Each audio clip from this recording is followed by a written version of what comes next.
முதல் செய்தி, பெரியசாமி அவரே யார் அப்படிங்கிறது எனக்கு தெரியும். இன்னும் சொல்லப்போனால் அவருடைய மருமகள் என்னெல்லாம் பேசுனாங்கன்னு தெரியும். அவர் இப்பொழுது ஒரு கோரிக்கை, ரொம்ப முக்கியமான கோரிக்கையை வச்சிருக்கிறார் சட்டசபையில். அதுவும் இந்த ஆட்சி செஞ்சிருங்கிற ஒரு எண்ணத்தோடையே அந்த கோரிக்கை வச்சிருக்கிறாரோ அப்படின்னு தோணுது. என்னென்னா, திண்டுக்கல் பகுதியில் குறிப்பாக வன்னியர்கள் கிறிஸ்தவத்தில் நிறைய கன்வெர்ட் ஆகியிருக்காங்க. கிறிஸ்டியன்ஸ் அப்படிங்கிறதுனால அவங்க பிசியில் வராங்க. வன்னியர்கள் எம்பிசி, இந்து வன்னியர்கள், அதே போல் இவங்களையும் எம்பிசிக்கு கொண்டு வரணும் அப்படின்னு அவர் கோரிக்கை வைக்கிறாரு. நான் அதற்கு பதிலளித்த செங்கோட்டையன் கொஞ்சம் ஸ்மார்ட்டாக பதில் சொன்னார் அப்படின்னு இருந்தால் கூட, நீங்கள் 5 வருஷம் என்ன பண்ணீங்க அப்படின்னு கேட்டிருக்காரு. ஆனால் இந்த ஒரு கோரிக்கையோடு தான் திண்டுக்கல்லில் இருக்கக்கூடிய பல சபைகள் பகிரங்கமாக ஜோசப் விஜய்க்கு ஆதரவு அளித்தார்கள் தேர்தலின் போது அப்படிங்கிறதையும் நம்ம பார்க்க வேண்டியதாக இருக்குது. இந்த செய்தி எப்படி பார்க்குறேன்? அதாவது பெரியசாமியினுடைய பின்னணி முதல்ல நாம் புரிந்து கொள்ள வேண்டும் நினைக்கிறேன். ரெண்டாவது, இந்த கழகங்கள் ஊறி போனதே இதே சிந்தனை தான், அதில் மாற்றம் வரல. மூன்றாவதாக, விஜய்னா கோல் அடித்து பார்க்கலாம், நல்லது நடக்கும் அப்படிங்கிற ஒரு சிந்தனை.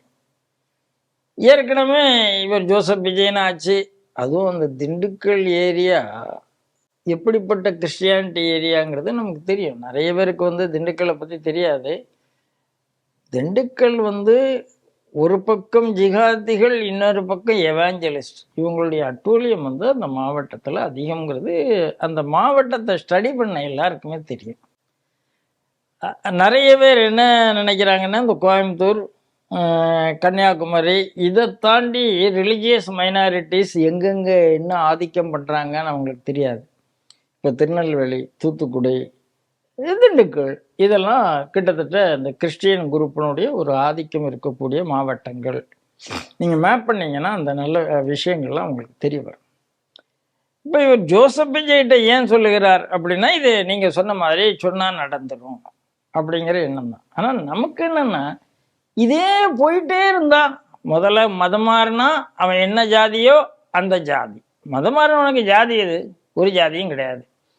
மதம் மாறின எஸ்சி என்ன பண்றாங்க? ஐடென்டிட்டியை மறைத்து வைத்து கொண்டு இருக்கிறார்கள்.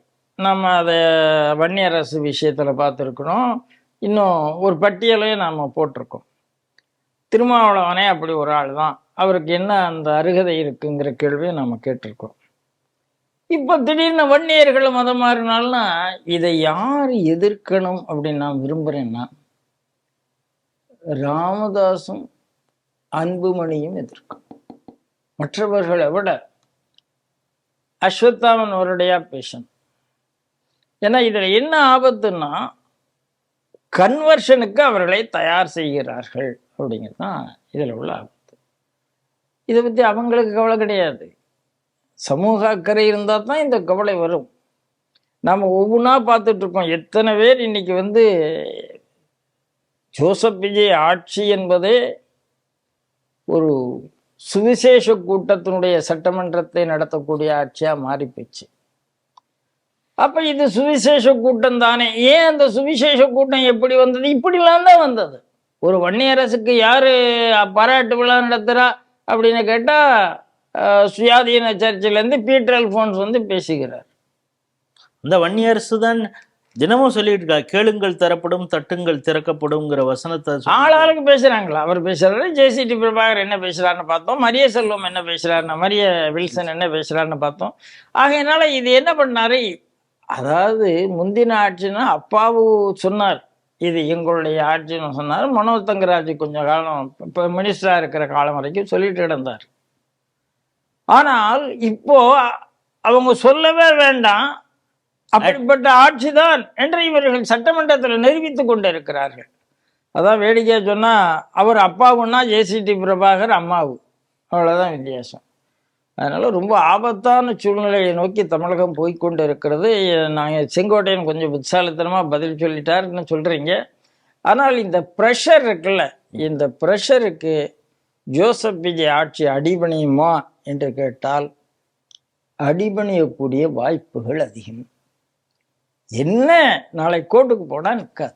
ஆனால் எல்லாத்தையும் பண்ணுவாங்க. ஏன்னா இப்போ இஸ்லாமிய இதுக்காக திருப்பரங்குன்றத்துக்கு போனாங்க, பசுமாடுக்கு போனாங்க.